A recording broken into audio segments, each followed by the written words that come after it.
Okay, week 3, session 2 is a board game, and I use coins and game pieces, what I'll need. So you can use those, or you can also use Play-Doh, and I'll show you how to do that after. But here's my folder. So here's our pirate stuff.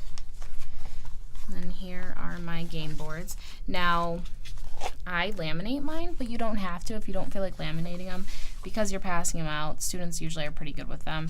So this is my laminated one, or I just have some that are unlaminated if you want to use those.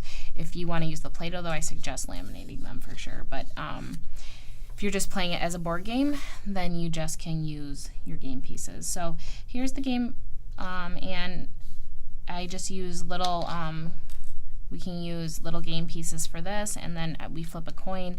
You can do 2 for heads and 1 for tails, and they only move a couple spots at a time. It makes them say more of the words and takes more time up. I usually, if I use a coin, will only get most done or just have finished by the end of a 30-minute session. So if the students are working on their sounds in sentences, then I have them say, you produce a sentence, or I give them a sentence using that word. And then I have the language ones too, and if they're working on their language, their board games, then they just complete the task that it says right here. So the language games will have a little task right here and tell you what to do. Now if you want to use Play-Doh instead of playing a normal game, what I do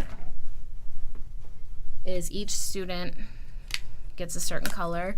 So I'll pass out different colors. Sorry, I know there's a little bit of a glare on this, but each student gets some Play-Doh and they pick which one they want to do. So you can either actually roll a dice if you want, but what I do is I just have them pick. They take turns picking, and this student wants to say ladybug, so they have to say it before they put it on there. Some students, while they're waiting, I'll have them make their shapes, and they can, make a square as you're waiting, and then they get to put their square on there, or they can smash it and cover it. So by the end, it will have a bunch of students' colors, and that's just a fun way to use Play-Doh and not have to play a game. Another way that I have used this before is you can use dry erase markers. So kind of the same thing. I give students different colors, and you can either play with a coin or just have them pick as they go. And so if I use a coin, what I'll have them do is I'll have them flip the coin and say they've flipped heads, so they're moving 1.